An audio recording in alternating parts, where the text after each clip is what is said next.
सर्दी खांसी गले में खराश हो तो उस समय कौन सा सिरप प्रिस्क्राइब किया जाता है? उस समय जो सिरप प्रिस्क्राइब किया जाता है उनमें से एक है बेनाड्रिल।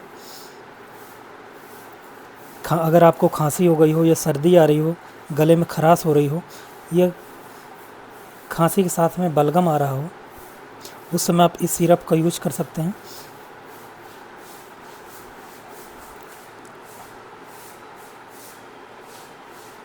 अगर इसके कंपोजिशन की बात करें, इसका जो कंपोजिशन होता है diphenhydramine hydrochloride, ammonium chloride, sodium citrate.